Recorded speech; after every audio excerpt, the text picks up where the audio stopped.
Hello, I'm Severn Suzuki, speaking for ECHO, the Environmental Children's Organization. We're a group of 12 and 13-year-olds trying to make a difference. Vanessa Seti, Morgan Geisler, Michelle Quigg, and me.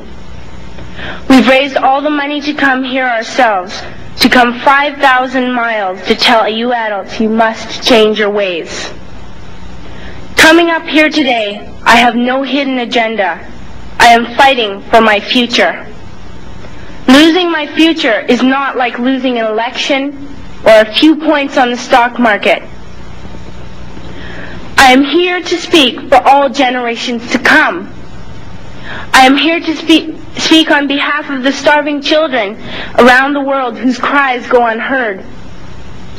I am here to speak for the countless animals dying across this planet because they have nowhere left to go. I am afraid to go out in the sun now because of the holes in our ozone. I am afraid to breathe the air because I don't know what chemicals are in it. I used to go fishing in Vancouver, my home, with my dad, until just a few years ago we found the fish full of cancers.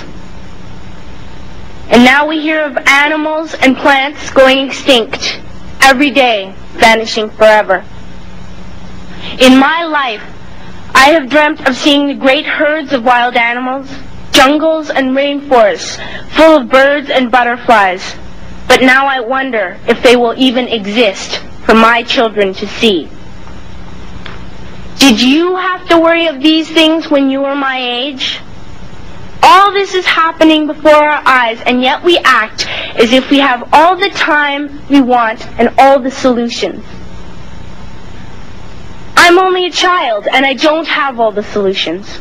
But I want you to realize, neither do you. You don't know how to fix the holes in our ozone layer. You don't know how to bring the salmon back up a dead stream. You don't know how to bring back an animal now extinct. And you can't bring back the forest that once grew where there is now a desert.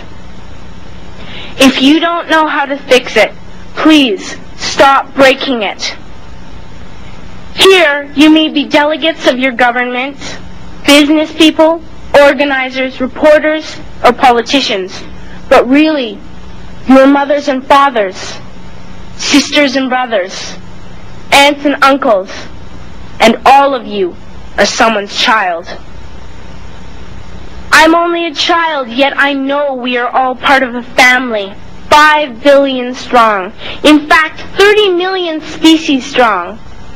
And borders and governments will never change that.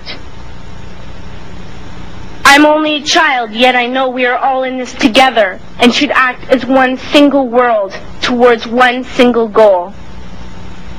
In my anger, I am not blind, and in my fear, I am not afraid of telling the world how I feel.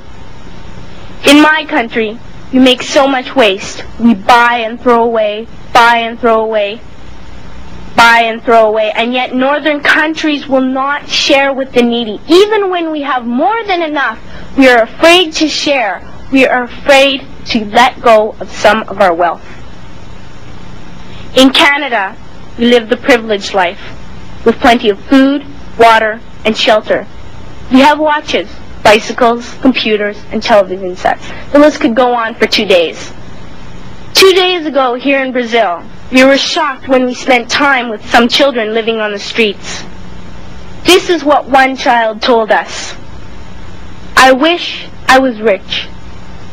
And if I were, I would give all the street children food, clothes, medicines, shelter, and love and affection.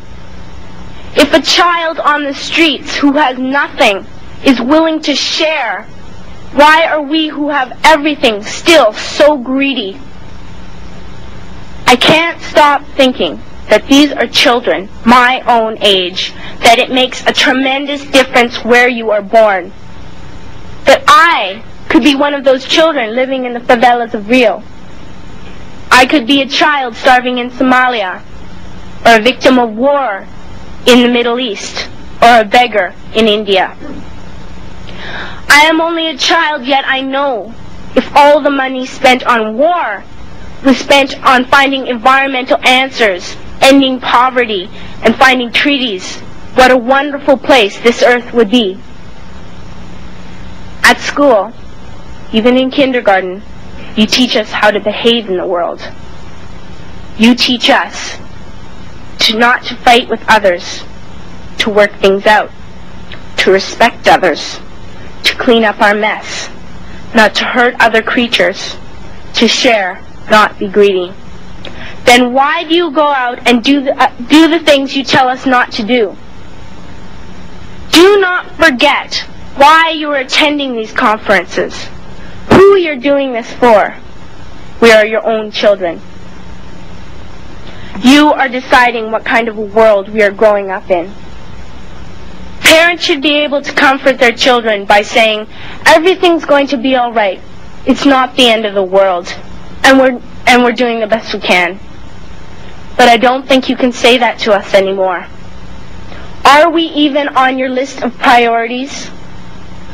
My dad always says, you are what you do, not what you say.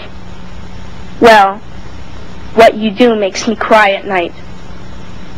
You grown-ups say you love us, but I challenge you, please, make your actions reflect your words. Thank you.